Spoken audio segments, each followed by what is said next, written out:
Hi. So we need to wrap up and pull the tables out.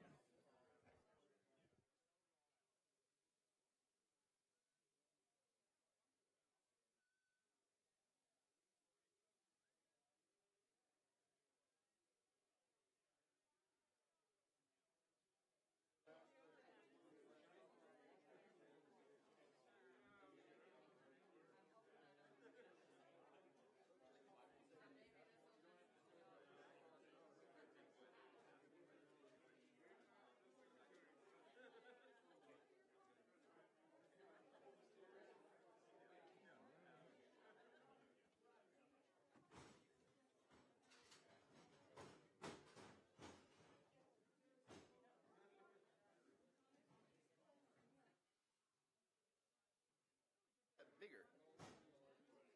Bigger.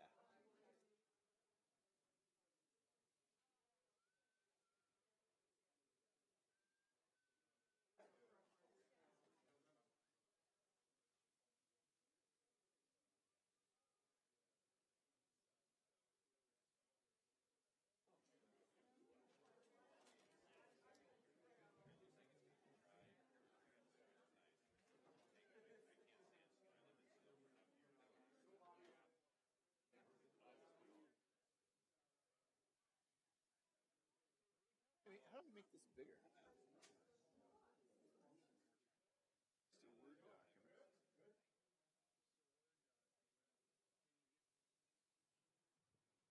Commissioner, are you there?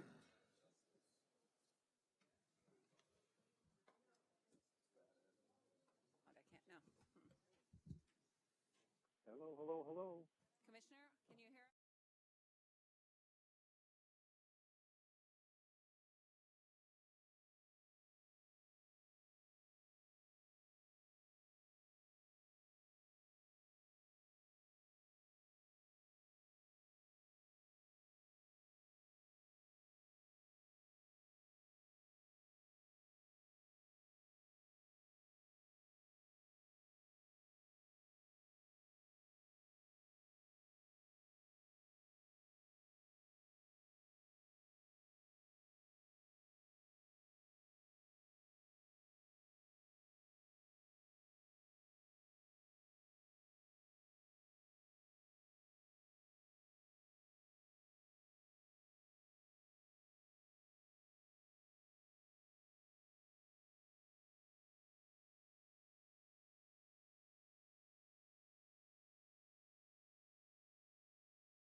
I'd like to call the public meeting to order for December 19th, 2017.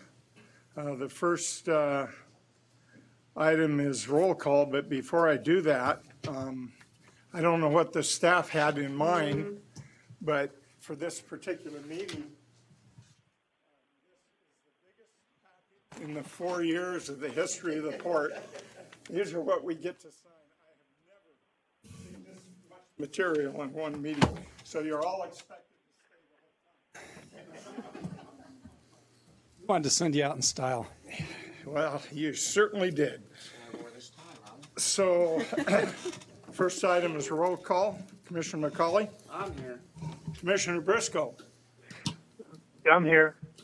And let the record show all three commissioners are present. Commissioner Briscoe by phone. Our next item is our announcements.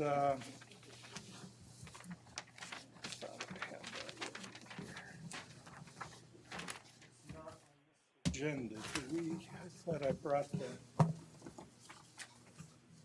Put it. Hey, Greg. Greg, Oh, here it is. I've got it. never mind. Yeah, I brought it.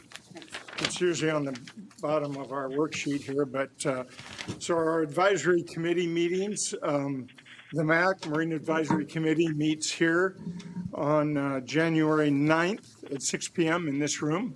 All these are open to the public. Our TAC meeting, the Technical Advisory Committee, is January 11th at 9:30 at the ARF building at the airport. And the BIAC is that same evening, January 11th at 5 o'clock at the ARF building.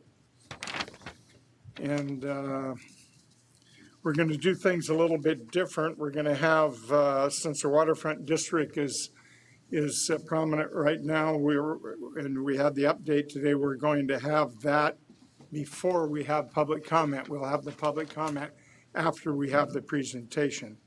So that in mind, the waterfront district update by Brian. Good afternoon, Commissioners. Brian Gowron, Director of Environmental Programs. Yeah, as you noted, this is a little unusual to have the waterfront district update or any update prior to the public comment period. And this is a little bit different in the sense that the plan for today is really not an update to the commission as our typical ones that Sylvia and I like to do every few months, partially because we did a detailed discussion last commission meeting on the progress we've made recently, as well as the proposed layouts of the two alternatives that we've had discussion on. And this is really more of a heads up and an introduction to what we're pushing for and aiming at with our public outreach and community involvement efforts. And the reason we put it before the public comment period is we anticipated and wanted to fill the commission on what we've been accomplished and then where we're going and what we might be hearing tonight at the commission or at the 4 o'clock and the 5:30 public comment period. And so just in the way of background, we did, after we had the commission direction at the last meeting to go ahead and move forward on the two alternatives of the option A, option B, Waypoint Park and Maple Street connection layouts. We did go far and wide to try to get some information out to the community.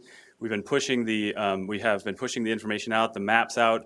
We've been soliciting input. We set up a waterfront@portofbellingham.com email where we've received a number of comments already, which is really helpful. And if we're doing our job right, hopefully over the next few commission meetings, we'll be getting a fair amount of public input that we've asked for on those two layouts. Then in addition to that, we are also then scheduling a mid-January open house, which will be a little bit more formal of an open house. And just today, we had an informal kind of drop-in Q&A session where you saw this taking the tables down. We had a fair number of people show up, which was great, with good questions, good input. We've been tracking all that, and then we're going to consolidate all that and hopefully in mid-February have a recommendation to the commission on narrowing in on a single preferred alternative for those layouts that we can then move forward with the application to the city with a sub-area plan amendment application.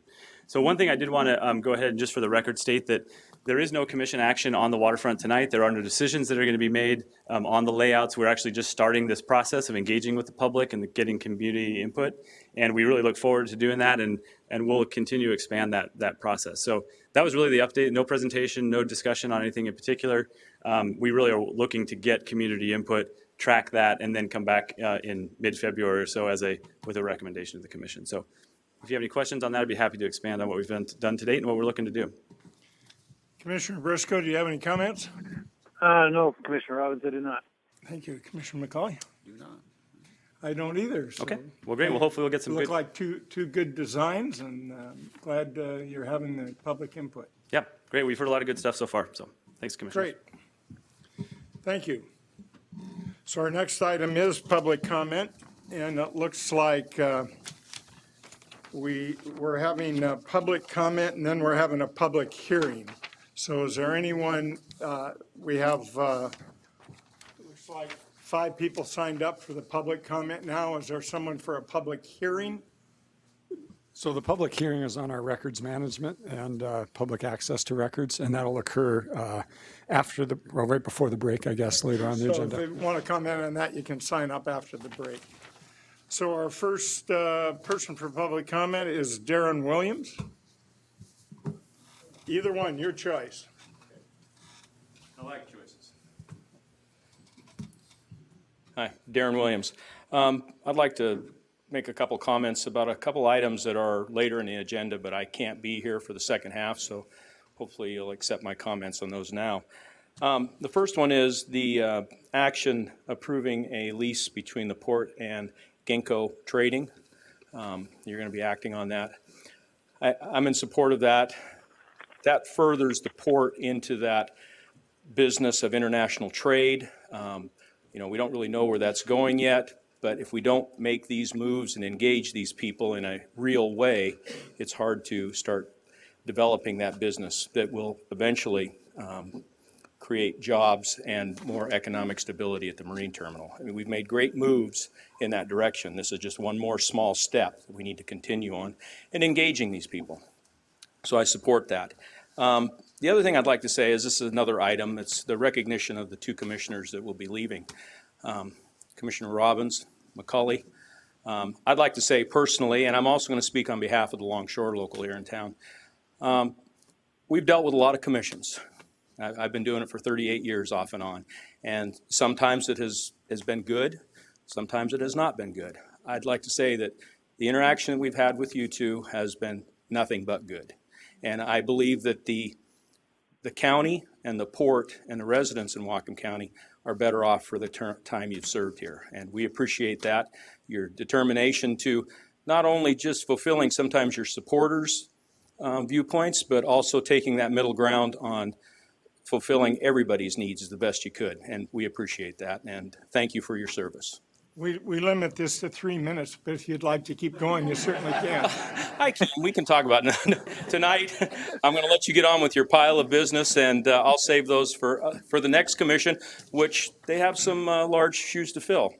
And hopefully Commissioner Briscoe will help direct their energy, and we'll continue on this road, not just on the waterfront, but in all the districts that the port manages, because it is a county-wide district, and there's a lot of elements, and you guys have done a good job of that. Thank you, Darren. You're welcome. Thank you.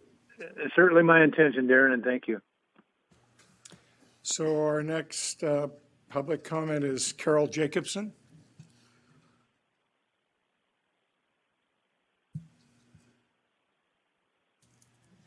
Good afternoon or this evening.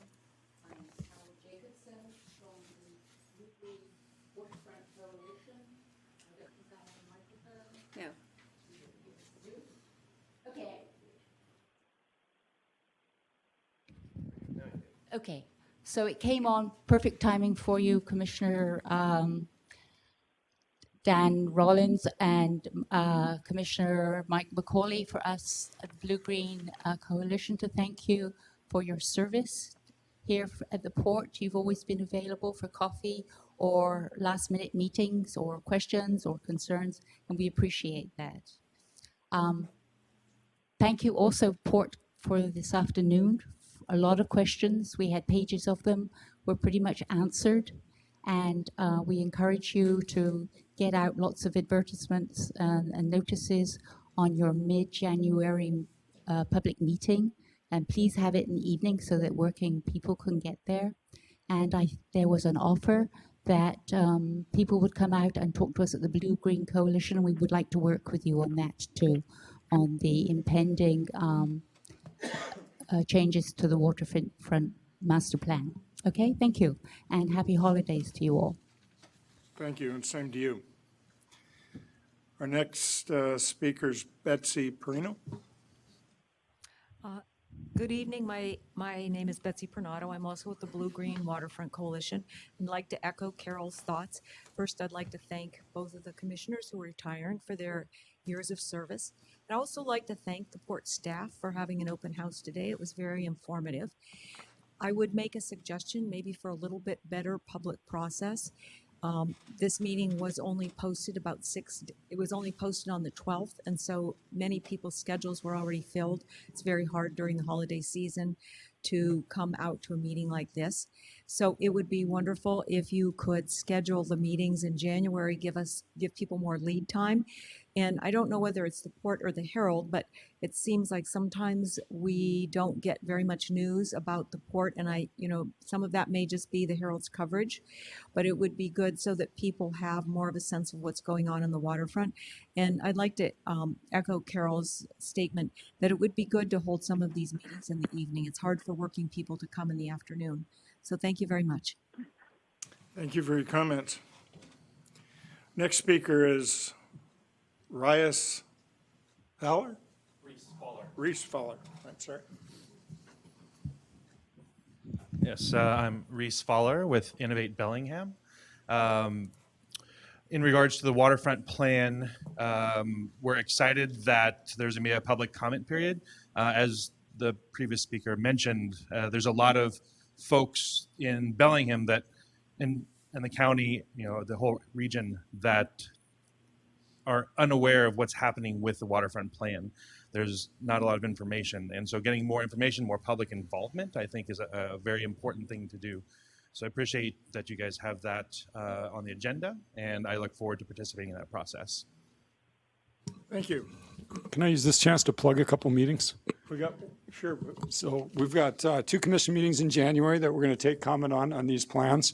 And then we're also going to have an open house in January. I believe it's the week of the 15th. We haven't picked a day in there, but we're going to do a big open house. It will be in the evening. That'll occur in January as well. And then I think the first commission meeting in February will also be receptive to public comment on these plans. So at least 4 more, if not more than that, opportunities to comment. You can also email your comments to waterfront@theportofbellingham.com. And then me or someone from my staff is available to come to your neighborhood meetings, come to your Rotary clubs, any association type things that you want to hear more about the waterfront on. Shoot me an email or give me a phone call and we'll get somebody there. Thank you. Thank you, Rob. Our next public comment is from ML Whiteford.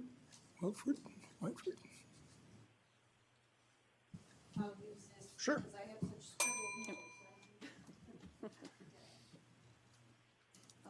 I'll preface my comments by saying that I am relatively new to Bellingham. We've lived here about a year and a half. We love the city so far and want to get involved with things. And so this is our first meeting with the port, and we definitely have some comments on it. I looked at the plans coming here tonight early enough to review them and talk with someone from the staff who was very helpful. But I have some real concerns about it. My first impression was that the whole plan, either A or B, looked mostly like an office space with more than the average amount of green space around it. That's not what I was thinking of for a park, a waterfront park. So I'd like to see some adjustments to that. We also looked very briefly, there was, someone showed us the original plan that was adopted in 2012 or 13. And I had no explanation or understanding of why that has been bypassed, rejected, or at least put on hold to look at these others. So if there was some explanation, and because I'm new to this, maybe other people who have been involved with this for the years that you've all been working on it, maybe there are very good reasons. I'd just like to see those documented someplace for why that original adopted plan is now sort of sidelined. The comparison of the plans, both A and B, it didn't strike me that there was really, there was not enough park space that was usable park space. There were pathways, but how is that to be a public gathering space or usability?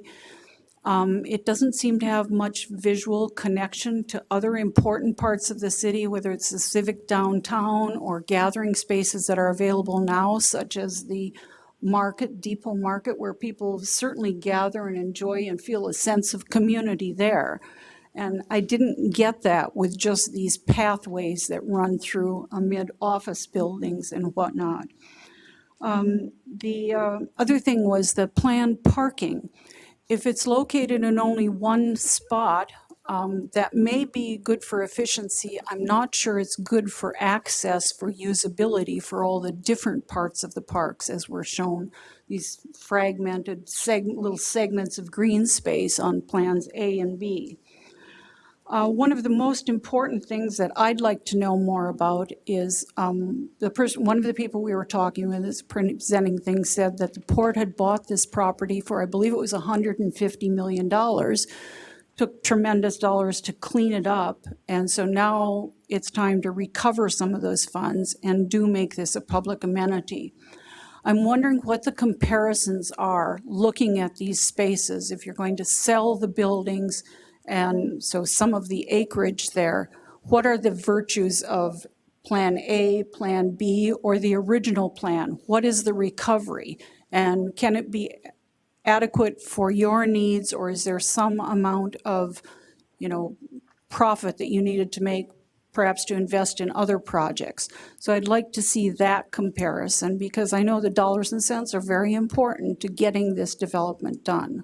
So I would like to know more about it, get on your mailing list, and attend more of your meetings. Thank you very much. Thank you for your comments.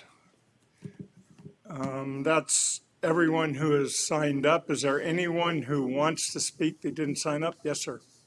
Just go to the mic.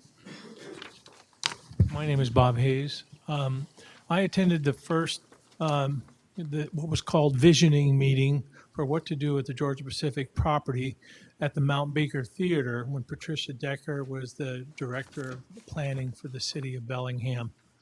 At that time, we all saw a slideshow. The slideshow consisted of one slide after another, park, park, park. The entire slide presentation was at various parks around the U.S. and in Australia and New Zealand as well.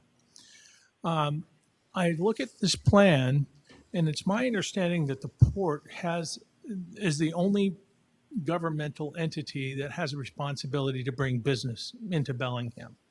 That it is one of your primary objectives to do that. I find it pretty challenging to understand how giving land to Western Washington University, that's a tax-exempt body that will not generate much in the way of revenue. The rumor of what was reported in one of the local publications is one of the things they plan on building is a dormitory. A dormitory would employ a maintenance person or two and maybe a couple of other individuals at best. So I am not understanding at all how we're going to make up for the loss of revenue that Georgia Pacific created when they vacated the property, how giving property to a non-tax entity is going to benefit the taxpayers here in Bellingham. I'd love to see a park. I'm all for parks, but I'm not in favor of utilizing the property for further expansion by Western Washington University. If they need more space, they can take their very large parking lots, keep a parking on the ground level, and build above it if they need more buildings. They don't need port land that should be used to generate revenue, substantial revenue, for the taxpayers that have been and continue to be hit time and time again. There's a school bond levy that most people don't know is coming down the road here in about another year that is going to request significant funds from taxpayers yet again. So I'd love to see the port take a more serious approach. Let me rephrase that. Take another look at what you can do with that property that will be something that generates revenue for the city and help offset some of the losses we've incurred by the departure of Georgia Pacific. Thanks. Is there any other comment? Yes, sir. My last stint as a civilian, I just wanted to come and say thank you to you two public servants. Can you give your name for the record? My name is Ken Bell, New Bellingham. incoming commissioner. I think the public needs to be aware that there is no greater man of character than Dan Robbins. If I was stuck in Ponca City, Oklahoma, he would get on an airplane and come help me. He's been a mentor and a guide, and I hope that I can fill those shoes, although I don't believe I can. Mr. McCulley, Commissioner McCulley, you always had an open mind and an open heart, and you took every opportunity to listen. For that, we have huge shoes to fill, and I just hope that we can live up to the expectations and live up to the reputation that you have. And then I think the last thing is the staff that was assembled under this commission is amazing. And I just hope that when we leave, it is in as good a shape as the way you're handing it over to us. Last but not least, please take care of that pile. No one is going to appreciate that more than me. But again, I just want to thank you both for tremendous service and for the example that you have shown. And I understand completely the shoes I have to fill. Wonderful, thank you. One other, yes, sir? If you'd go to the mic, introduce yourself, please. Hi, my name is Robert Koch, and I'm a new resident of Bellingham. Moved here about a year ago from Seattle. And I looked at the plans before I got here and spoke to Sylvia and other people here. And to me, it's a difficult piece of land to develop on and tie it into downtown, but I think that has to be done. And I think it has to be done visually. And I don't see in either of these plans anything but visual blockages from downtown with buildings that block your view. And it seems to me that there should be a grand entryway to the park. And if it has to be on Bay Street, that those two parking garages with buildings above them ought to not have buildings above them. They should be parking garages with parks above them, lidded parks that then invite people from downtown into the park, and then they can go down into the commercial areas from there.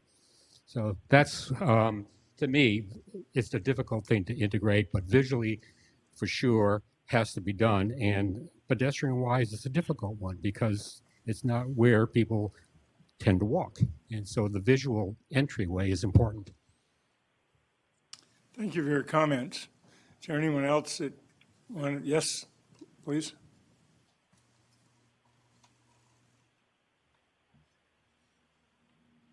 Hi, I'm Joyce Beelman. I'm a 8-year resident now. I came here to your meeting when it was on Cornwall about 8 years ago, and the discussion then was that there was no access from the downtown, and I see that there still is none. I think it was put in for a while, and the last speaker said, well, the Bay Street might be a good entry. I agree with that. But if you're going to connect downtown and keep it alive, and this other new area to be developed, the two areas have to be connected better than what either one of these plans now show. Thank you. Thank you for your comment. Is there anyone else? Very good. In Commissioner School 101, they teach you never to comment on the public comment because then it becomes a public debate.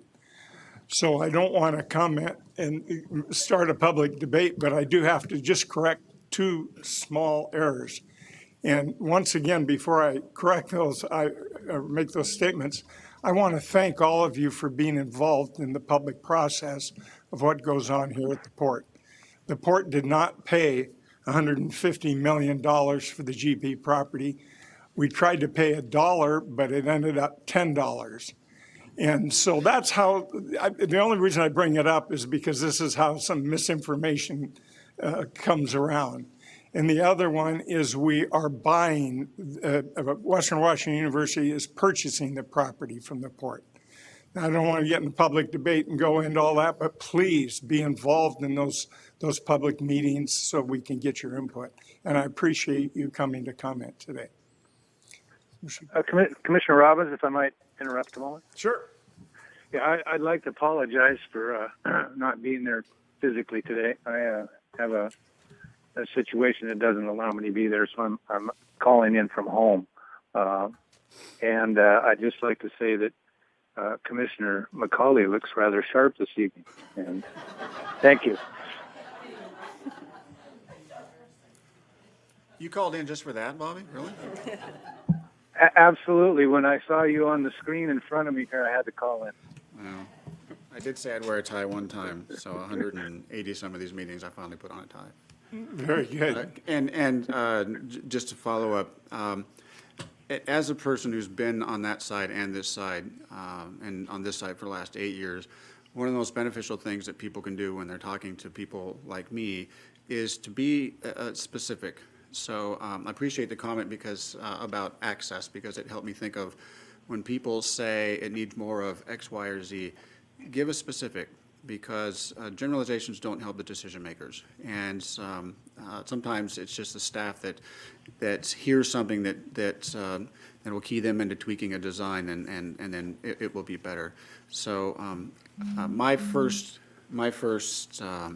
go around on helping develop a plan for the city was when I was with the Leonard Streets Neighborhood Association, and we were working on the Old Town Plan. There's Arlene. Hi, Arlene. Arlene was involved in that as well. And one of the things that frustrated the city to no end was we kept saying, funky character, we need Old Town to have funky character, and they had no idea what we were talking about. So anyway, it helps people if you can get it as specific as possible, so. Okay, well, thank you. There's no further comment. We'll move on. Our next item is our consent agenda. Diane, if you would, please. A motion to approve consent agenda items A through M. Commissioner Briscoe, No, I had two questions, but they're answered by staff earlier. I'm good. okay. No, you have no question on those, on the consent agenda, Commissioner McCauley? Only one. So item F on the janitorial services. So, Rob, some years ago, in an effort to break up some of these contracts, so more local companies can get them, and one of them, the first one was janitorial. Has it been working relatively well? Yeah, Adam, you want to handle that one? Is the commissioner, Adam Fulton, Director of Facilities, is the commissioner referring to when we parsed out the work to maybe make it available to smaller contractors? Yeah. You know, we did that, and actually the same contractor won all of the pieces. So we ended up, and so when we contracted with them, we put in the ability to add extensions to it. The service has been very, very good. And 5-star, I believe, a local company out of Kendall is doing job very extraordinarily well, actually. And so we just did a negotiation with them to extend. That's what the commissioner is seeing today. Did I answer your question, Commissioner? It did, and it's nice to know that they're a little more local than the previous vendors, so yeah, that's very helpful. Very good. Thanks. Okay, any other questions, Commissioner? No. Okay, hearing none, all those in favor? Aye. Aye. Aye. Please let the record show that passes 3-0. And your stack just got a lot smaller. I know. Love it. Okay. Great. So our next item is a presentation on our legislative objectives. Mike Hogan. I noticed the new mission statement was up there. Thank you. Yes. Yes. Took 8 years, but I finally got that sucker changed. I'm kidding. It's a much better one. Good afternoon, Commissioners. Michael Hogan, Public Affairs Administrator. We just wanted to give you a brief update on the upcoming legislative session and the shared legislative objectives between the Port, City, and County, and a couple of the big issues that we'll be following and the legislature will be dealing with. The 60-day short session begins January 8th. There's good indication that they'll actually only go 60 days. For the first time in 5 years, Democrats control both the House and Senate. That was with a Democrat won the 45th district in a special election, so the Democrats will be in control. Some of the key issues the legislature will be tackling will be the 2017 to 2019. It was a $4 billion capital budget, which was tied to the Hearst water rights decision. So that's left over from last session. It hasn't been passed. It contains significant funding for throughout the state and also Whatcom County. The Hearst decision, obviously a big implication throughout the state as well, and for property owners and for tribes and environmentalists. The McCleary decision, the Supreme Court ruled that the legislature, despite their best attempts, did not adequately fund education during the last cycle to a tune of about $1 billion, so they'll be looking for funding for that. The governor is still interested in a carbon tax, and then healthcare and mental health with the opioid epidemic and other issues will continue to be big issues in this coming short session. For the port and the city and the county, one of the top priorities, of course, adopt a capital budget. I mentioned the $4 billion capital budget had significant funding for Whatcom County. Some of those dollars for our cleanup sites at the R.G. Haley, $6.7 million, at the Central Waterfront site, $2 million, Cornwall Beach, $3.3 million, Blaine Marina, $1 million. There was $5 million for the Bellingham Mental Health Triage Facility, $2 million for Acute Detox Center, Swift Creek asbestos cleanup, $5.5 million, and for the Squalicum Waterway Maintenance Dredging, $750,000. Yes, Commissioner. Is the Swift Creek and the MOTCA request? It's not within the remedial action grant funding, but it's part of the, in the ecology budget. So, and of course, there's a lot of projects key to Western Washington University, Whatcom Community College. So getting that capital budget adopted is a big priority for the port, city, and the county. MOTCA cleanup funding has and will continue to be a huge priority for the port. And the infrastructure projects, getting funding for the projects which were approved as part of the 2015 Connecting Washington package, the infrastructure projects such as the Squalicum Waterway maintenance dredging I mentioned, and other surface water, wastewater, stormwater funding continue to be priorities for the port, city, and the county. Fiscal sustainability, criminal justice, and social services funding are also key legislative objectives for the port, city, and county as we move forward, and others as well. You'll see Senator Ranker is going to have a bill to ban Atlantic salmon farms, and so we'll be tracking that as well.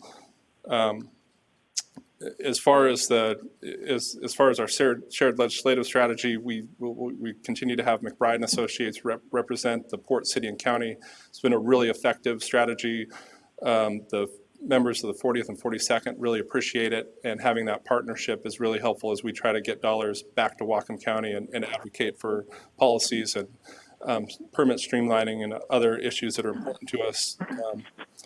Of course, the port, city, and county is, we also have shared legislative objectives with Washington Public Ports Association, and then Port of Bellingham priorities as well. So everything from funding for derelict vessel removal to retail telecom authority and other issues are important to the port, and we'll be advocating for that down in Olympia.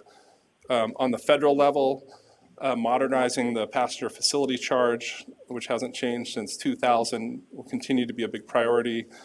Continued funding, these are airport issues, continued funding for the contract tower program, that's about $750,000 to the port each year, protecting the AIP grants, and then continuing to advocate for Army Corps of Engineering funding for the Squalicum Waterway maintenance dredging will be some of our key federal priorities. On the PFCs, I understand this has become a national news story now. Is the airlines are pushing back really hard on this? Is there any scuttlebutt that Congress is going to let it go, or that they're gonna let it go and to go higher? I think it's one of those issues. The FAA reauthorization continues to get kind of incrementally approved. It's one of the issues that you're exactly right. The airlines don't like. It is a very minor in comparison to the fees that passengers pay on their tickets. It's a minor compared to the other fees, and it would have a huge impact at our airport. So what happens, I don't know. It's been part of a couple key FAA reauthorization bills that have been proposed, so that's good news.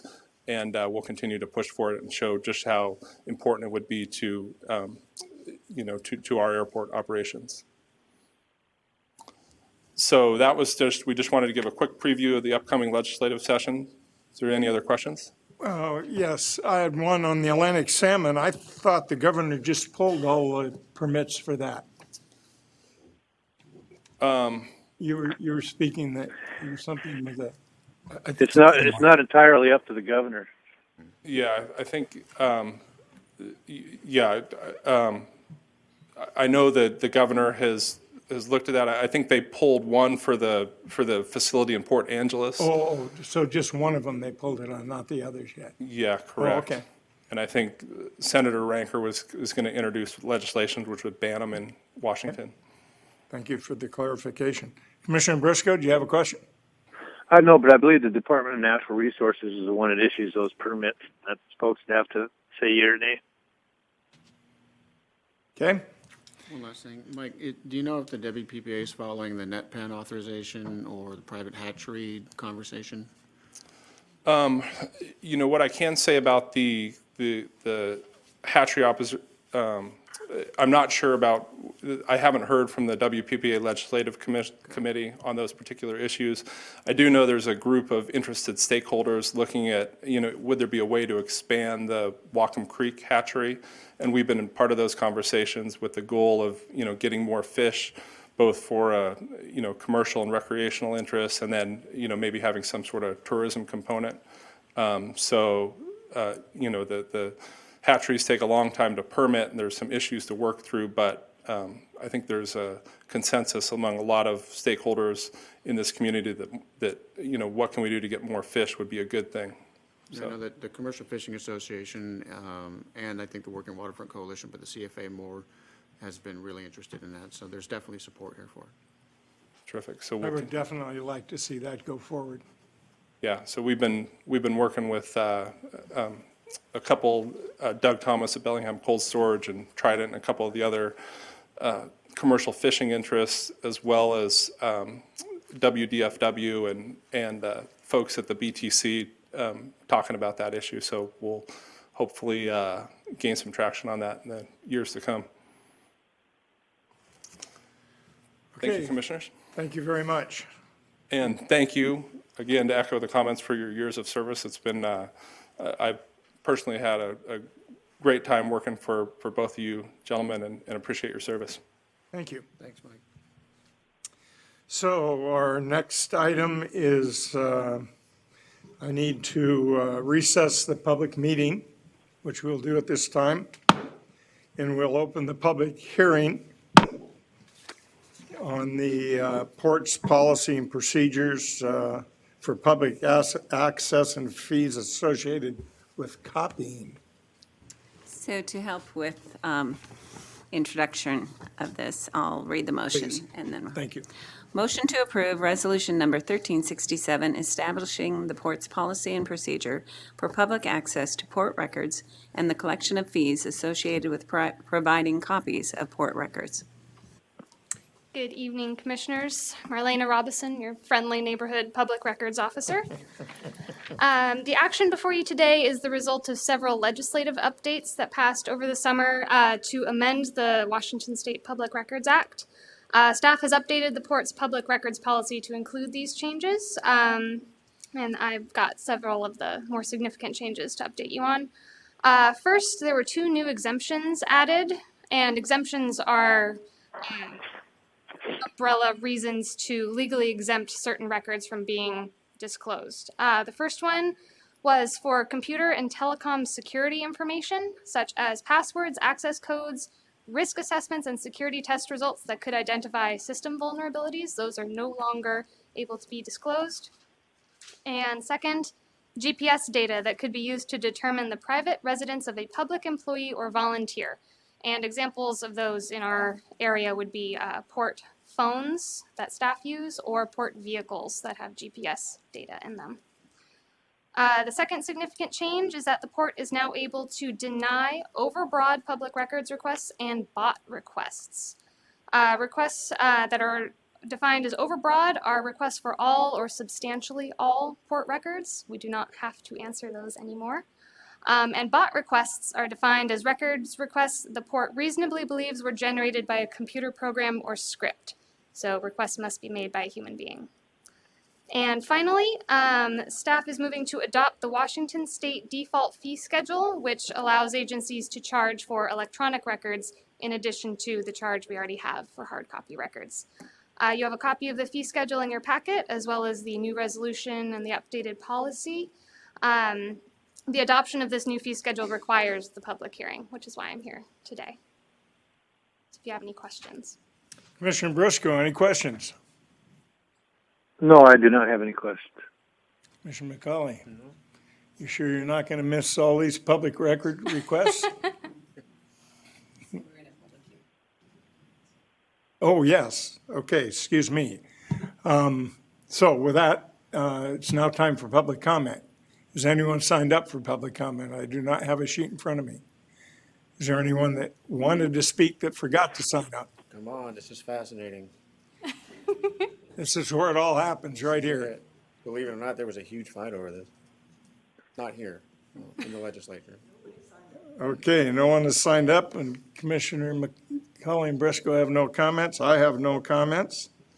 So thank you very much. I will now close the public hearing, and we will reconvene the regular commission meeting. And And our- again, the motion. The motion to approve Resolution Number 1367, establishing the port's policy and procedure for public access to port records and the collection of fees associated with providing copies of port records. Okay, all those in favor? Aye. Aye. Aye. Okay, let the record show that passes 3-0. Now we will close the public hearing and we'll reconvene the regular meeting. And our first action item, if you will, please, Diane. A motion to repeal Resolution Number 1295 and approve Resolution Number 1368, adopting the Port of Bellingham's 2018 Recreation, Conservation, and Public Access Plan. Good evening, Commissioners. Greg McHenry, Planning Analyst for the Port of Bellingham. I just have a couple things to briefly report since our public hearing on December 5th. Since your commission packet went out late last week, we've since received some comments from the City of Bellingham. We're very appreciative of their comments. Their comments were of a graphical nature and a grammatical nature. They do not substantially change the plan, but we appreciate those and they do make it a better document. We have since updated the figures that the graphics that they commented on from the ones that you received in your packet, and they are available online. It had to do with including some school property as parks property, showing, even though it was public, it was showing as parks. So we eliminated those. So it's off-site park property that it was relating to. Secondly, I'm also pleased to report that the Marina Advisory Committee unanimously recommended adoption of the plan, and they are particularly interested in staying engaged as a lot of these projects move forward, and particularly on the proposed marina and the ASB, and as those decisions are made in the future. Lastly, I'd just like to thank everybody that participated, especially the public in the public priority survey, as well as the local jurisdictional reviews and all the staff that participated in putting the plan together. It is consistent with the RCWs and retains our grant eligibility for the next 6 years. So with that, if there aren't any questions or comments, staff would recommend approval of the motion. Commissioner Briscoe, any questions? No, I have none. Commissioner McCully? Only one. 8 years ago, I voted to not buy new furniture for Tom Glen Commons, and I think maybe now it's time. It's getting old, and it was teak then, so I don't know what it would be now, but now I think overall it's pretty good. So thank you. Okay, very good. Thank you very much. And so we'll vote on action item number 2. All those in favor? Aye. Aye. Aye. Let the record show that passes 3-0. We now come time for our break. We'll take a break and resume at 5:30. So if everyone wants to stick around.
public meeting. And our first item is public comment, and our first person for public comment is Debbie Granger.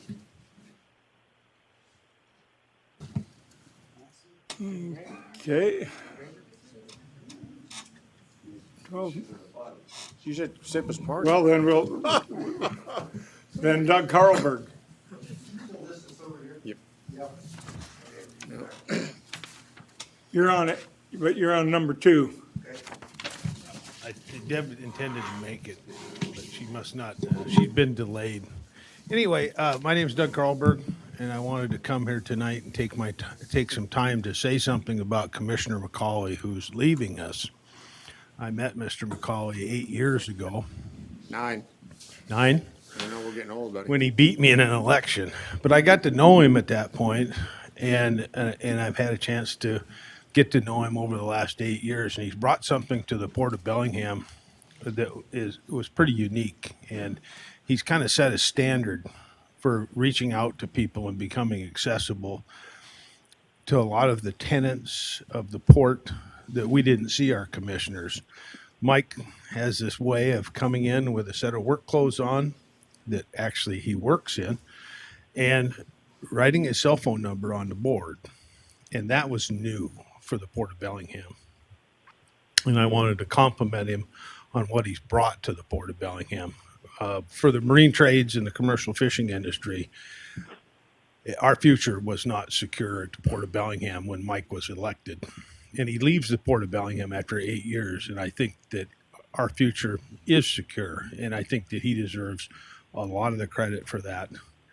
So, Michael, it's been good to know you, and we'd like to wish you the best of luck in your new endeavors, and hopefully, as you're walking around Whatcom County, even though you don't work for the Port of Bellingham, that you'll be a good ambassador for the Port of Bellingham, because a lot of folks sometimes are confused what the port does and what it doesn't do and the issues that are involved. And it's always helpful to have somebody like Mike that's been on the inside help people to understand those things. So thank you very much, Michael. Good luck.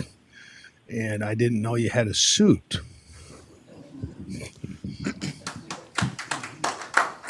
Thank you for your comments. The Thanks, next person is Milan Solopovich.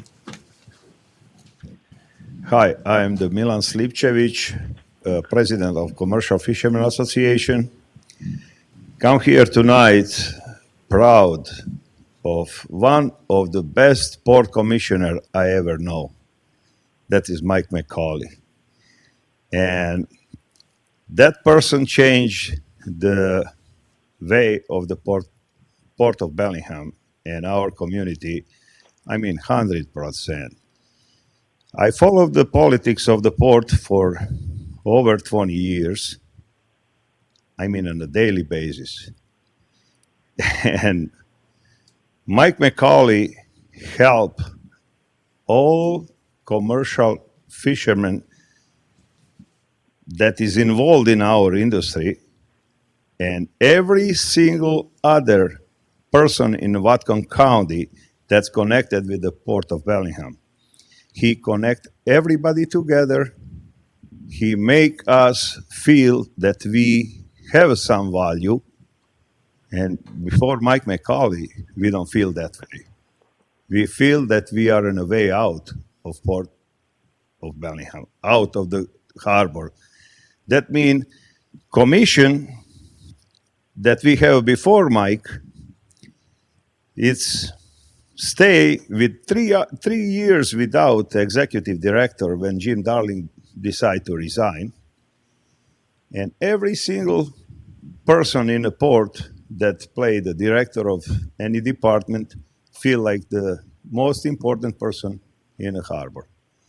And commercial fishermen is feel that being treated like second grade people in this community, and second best industry in a county that employ only 400 people, less than 2 refinery, including Entalco too. And after everything, Mike McCauley stepped up and try to treat us fair, like we deserve. And we're gonna miss you, Mike, a lot. You're the real man. You're the real man. And we're gonna miss you, buddy. And it's too hard to replace some person as you to serve community. I hope we have a good commission this time. After you walk away, we have two new guys. We have Ken Bell in your position. I wish him best. And Michael Shepard, that's guy that I work hard to get in that position. I wish him best too. I think you the one that changed the lead of the port, change everything in the right direction. Mike, thank you so much. Wish you best. I mean, in your future political way and in your life. And you're the real man that I always gonna proudly support in the politics whenever you go for. Thanks. Because not many people, not many Mike in our community as you. Thank you very much. Thank you for your comment. Our next speaker is Deborah Granger. She's back. It's less than $50, right? Less than Thank you. Thank you. You're still having a party tonight, right? Yes. Okay. You're welcome. All right. Good evening, Deborah Granger. I am just representing myself right now tonight as a citizen of Whatcom County, and I want to applaud all of you at the commission, the Port Commission. I don't know where Bobby is, but all of you for the good work that you're doing towards supporting all of the working waterfronts, and the effort with the waterfront redevelopment effort. And I'm actually here to thank Dan and Mike for your leadership in this effort. This whole project has a lot of moving pieces, and with a lot of stakeholders. I'm talking about the waterfront redevelopment effort. And you have stayed the course, and this has happened on your watch, that we're actually going to maybe see something there, which is a lovely tribute to our community and to the good efforts that you've all done. So there's a lot of, wafting thoughts around our community about what could be or what was or what isn't, but the work that you're doing with the staff and all of you at the commission to help us implement this is really impressive, and I'm just expressing my gratitude. Thank you. Thank you, Debbie. I'm here, Deb. I'm in the cloud. Where are you? I know. I'm in the cloud. Oh, he's at home? Okay. No, I'm kind of physically challenged at the moment, so I'm not there, Deb. My apologies. I thought maybe you were out earning your fortune fishing. No, I'm very disappointed that I couldn't be there this evening. Okay, our next, thank you, Debbie. Our next speaker is Tim Douglas.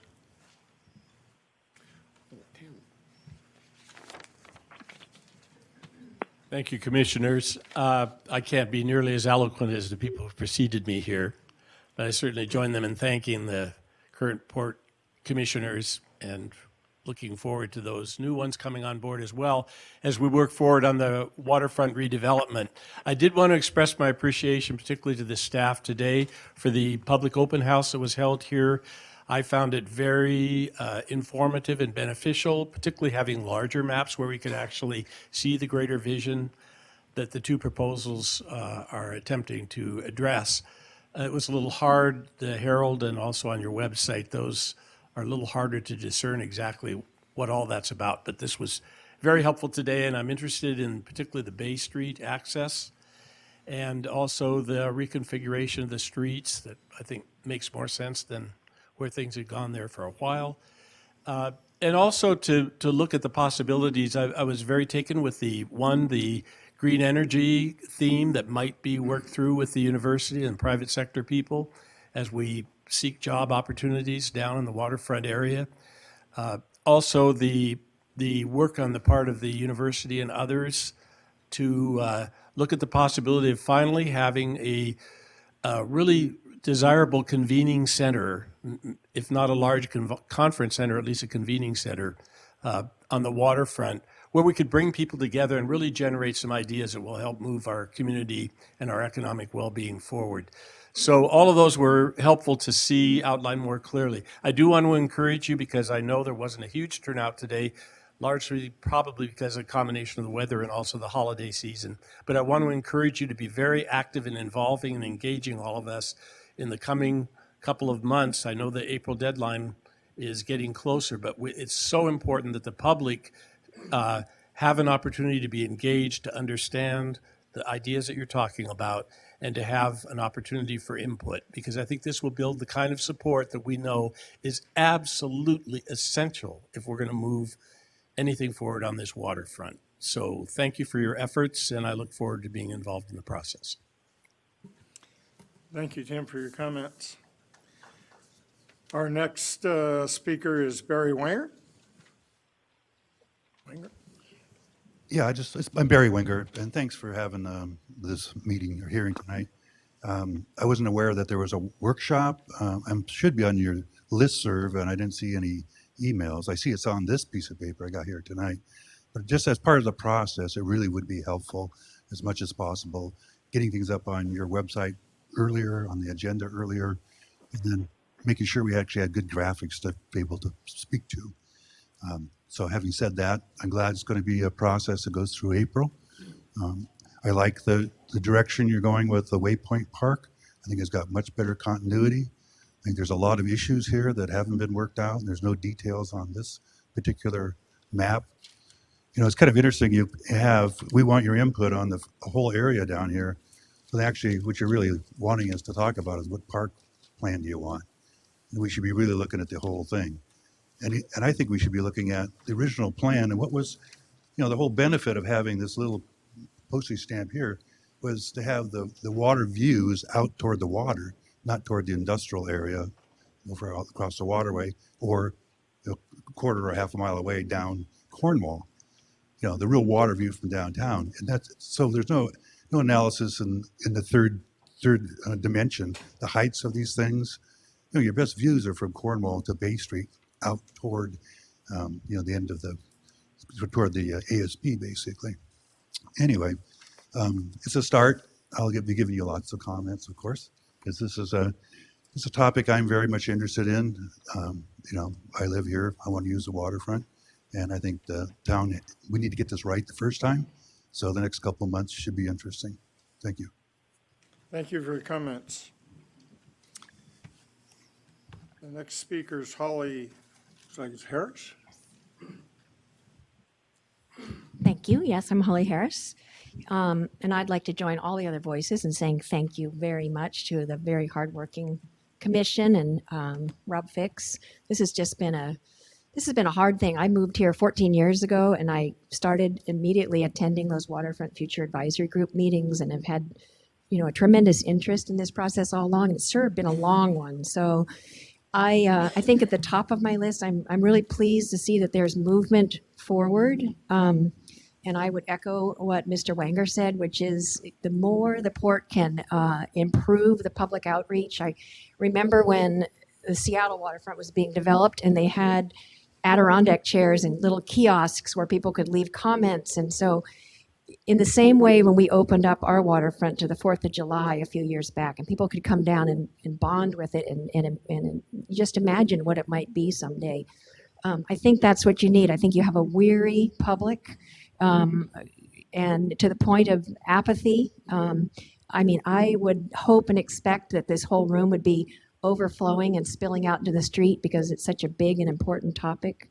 So it makes me sad in a way, but I will speak for as many people that I have spoken to who said, you know, what's going to happen? Will we ever have anything? And so I think the most you can do for public outreach, I know things are in the Herald, but they're not really in the weekly on any regular basis. And you know, the weekly has a 30,000 member readership. It would be great to get some information there. Also on the campus, I think that since the public did approve our original waterfront plan back in 2013, showing a comparison and maybe helping the public understand that this is better and here's why, and be able to support that. I personally am fond of option A over B because I think we need a grand entrance. And there's also a logistical issue with this grand entrance. Trucks and cars and everything coming in. So I envision a roundabout that's really nicely landscaped that looks like here you are and welcome to the jewel of our city. Public access, of course, is incredibly important. So keeping that at the forefront all the time. I'd like to see angled buildings because, as Mr. Wanker said, also blocking with the view corridors. We want people to fall in love with this. We want to love this now, all of us who live here, but 200 years from now, we want this to be an extraordinary accomplishment. So I'd like to see that Western campus have glass walls, for instance, so that view corridor is not blocked. But lastly, I started with thank you. I'd like to end with thank you. This is a lot of work, and we're appreciative, many of us in the public. Thank you. Thank you for your comments. Our next person is Mark Birchner? Buer, I'm sorry. Yes, Mark Buer, 814 DuPont Street. I wanted to comment on the options, and I've got some handouts here I'd like to share with the board commissioners, and I got some extra for staff.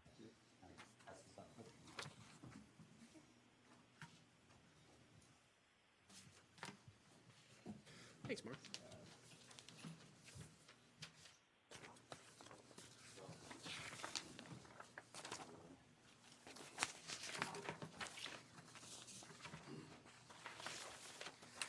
So I wanted to also go back a little bit. So the vision plan that was developed for the Harcourt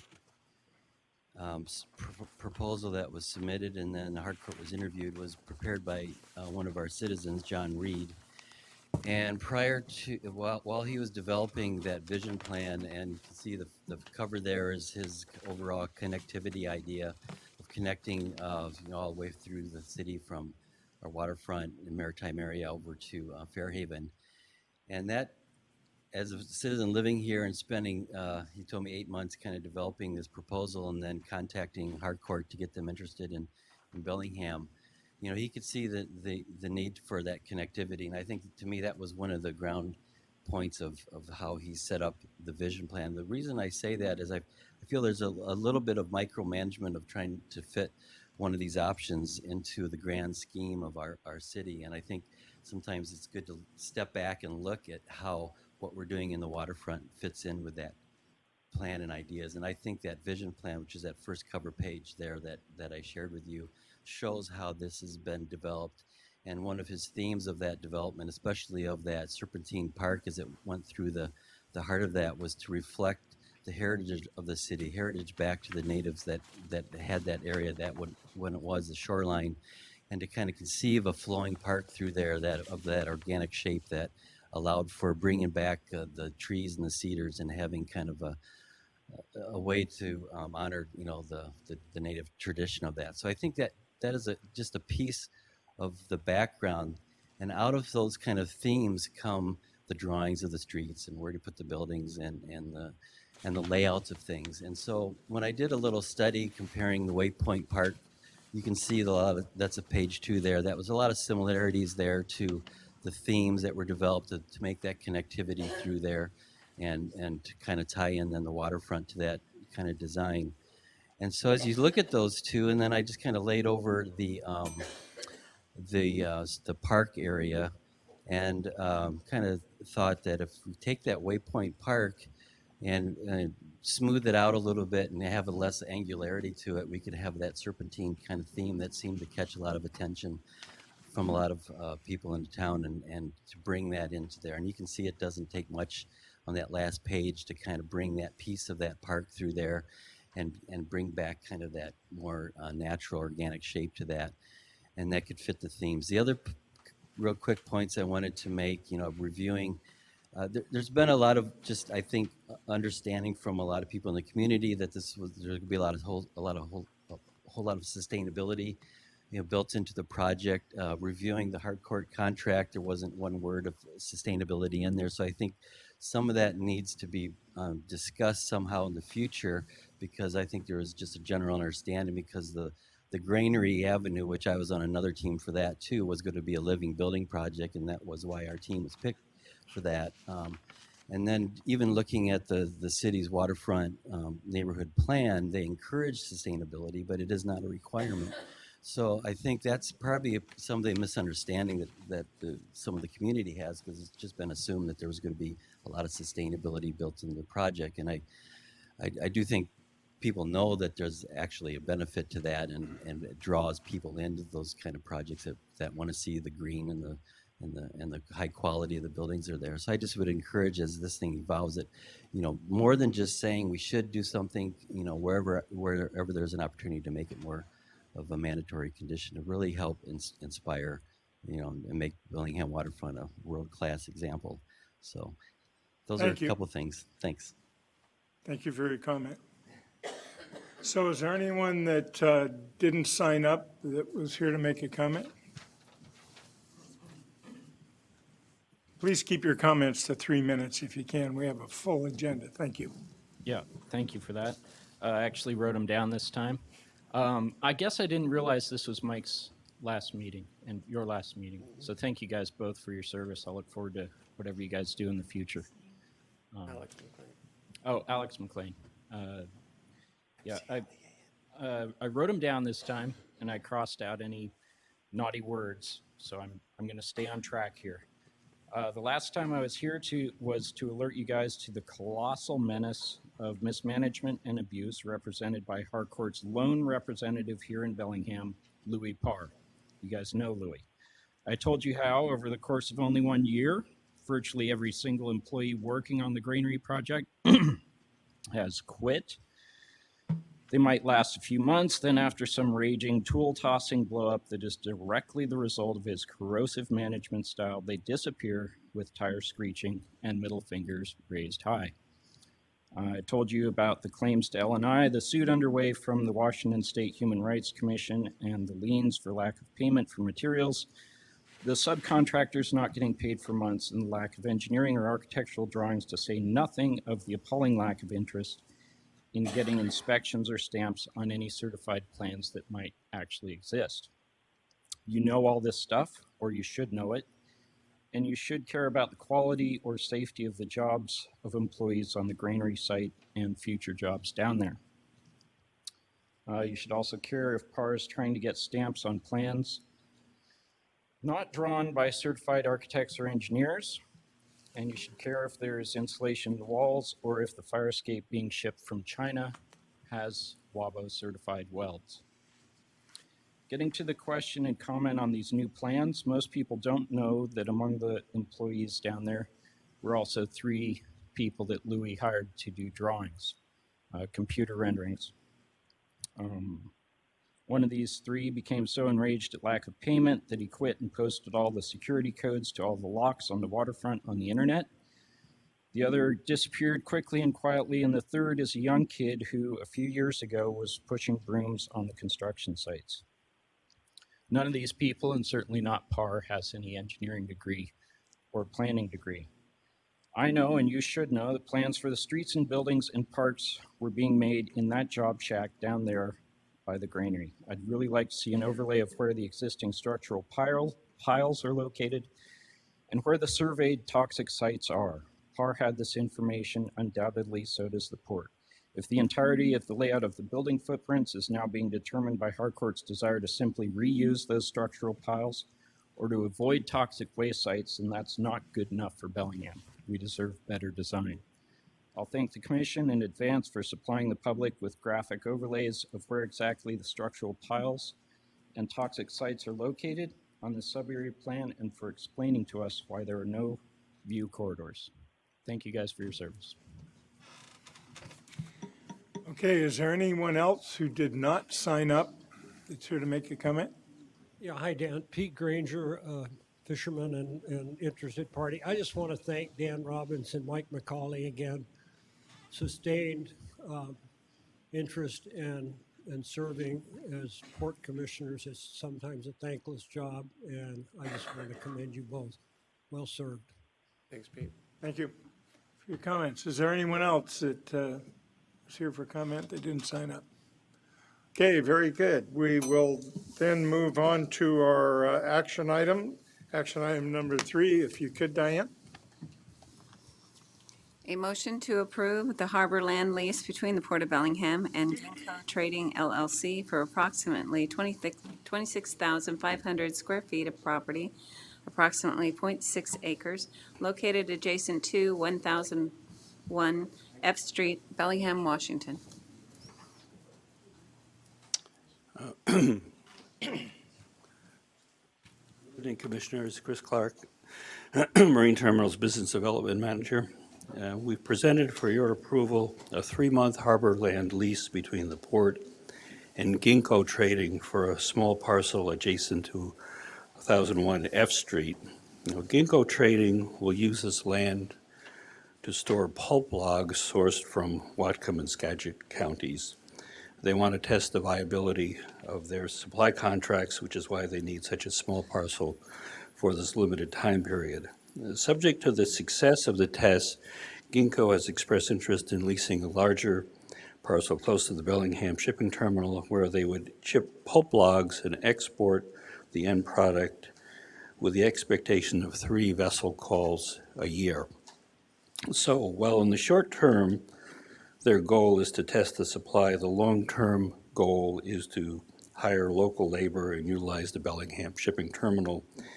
And Ginkgo has been active in Port Angeles since about May of this year, and their first vessel is scheduled in February of the coming year. They see Bellingham as a complement to their activities in Port Angeles. Typically, a ship vessel will load about 34,000 tons of cargo. So with the expectation of 3 ships per year out of Bellingham, that's a sizable amount of cargo. So that's a summary of this project, and welcome any questions. Thank you, Chris. Commissioner Briscoe, any questions? None at this time. Commissioner McCauley? I think it's some great business. I'm familiar with what they do in, I think, Port Angeles, and look forward to them. Thank you, Commissioners. Business here. And I want to thank you, even though I've been with the port for a short time. I much appreciate your support, help, and assistance. So Good, thank you. good luck in the future. You bet. So hearing none, all those, or no other comments, all those in favor? Aye. Aye. Let the record show that action item 3 passes 3-0. Our next action item, if you will, please, Diane. A motion to approve the renewal and modification of lease between the Port of Bellingham and Best Recycling Incorporated. Commissioners, Judy Harvey, Real Estate Representative for the Port of Bellingham. This transaction before the Commission tonight for consideration is with regard to Commissioner-elect Ken Bell, also the President of Best Recycling, Inc., who's been a tenant for about 5 years at the Bayview Center building. This document would renew the lease for a term of 3 years. There's 2 one-year renewal periods. Rent increases 2% per year.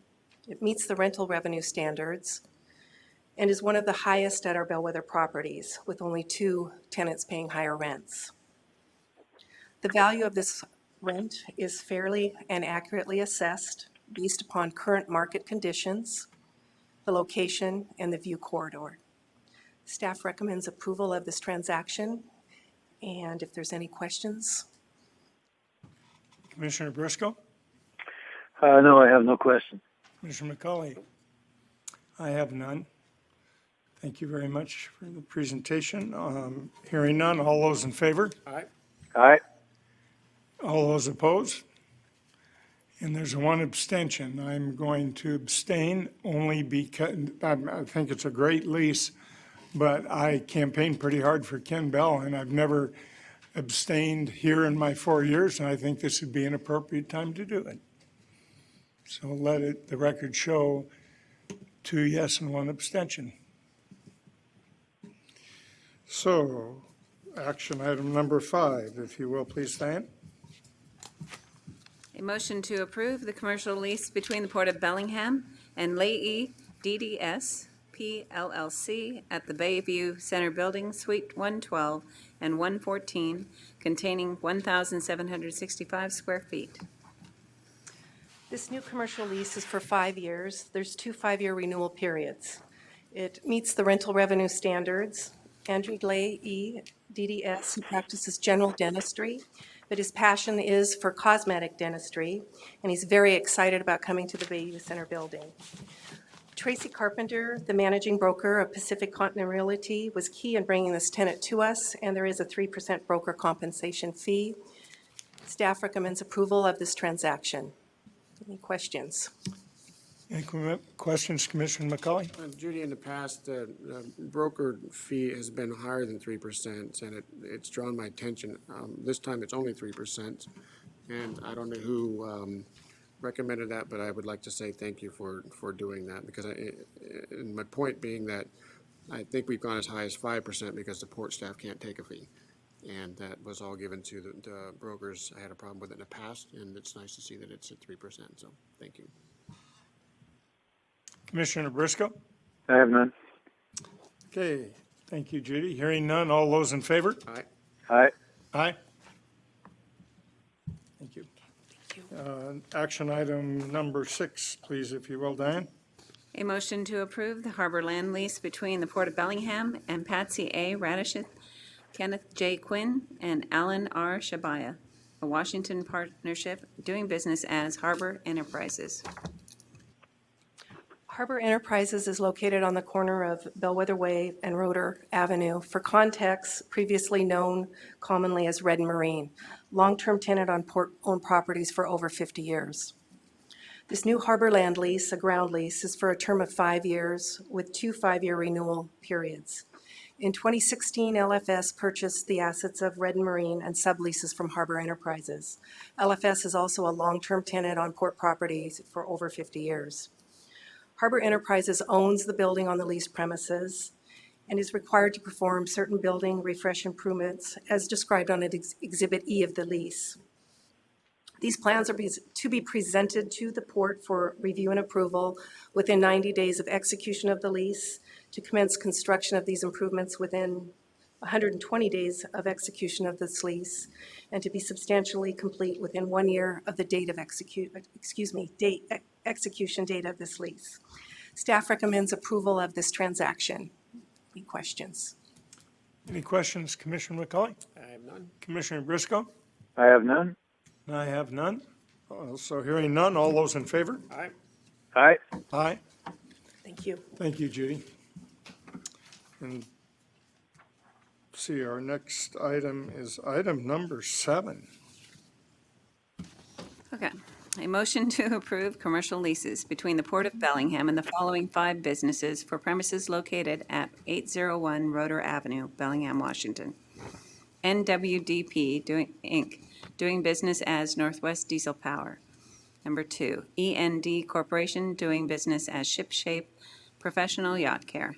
Number 3, MoFi LLC, doing business as Hal Thiessen Yacht Services. Number 4, Dave Peterson. Number 5, Pacific Marine Electric LLC. Good evening, Commissioners.